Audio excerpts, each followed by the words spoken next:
السلام عليكم ورحمة الله وبركاته. أنا مامديني بوستي همبل بدوني عمل جارية الصومالية تحايد الله هاي همبليو ولا عليهم جبوتي وعاوة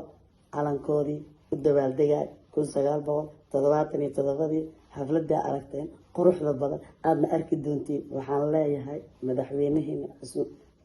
عمر قيل يمرودي سقدر محمد أيضا همبليو حفلتها قروح بدل أول وسمي ودنك بجا يا gaar ahaan Bruxelles inta soo qaban qaabis fanaaniin live oo Djibouti laga keenay ma sha Allah waxaan u hambalyeeynayaa kale safaaradoodii aadan dileete waxaan ku leeyahay xaflad aad u qurux badan aad soo dhiseen reer Djibouti waxaan idin leeyahay kulligiin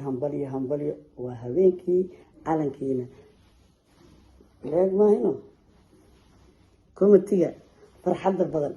waxaan idin leeyahay sidaas iyo hambalyo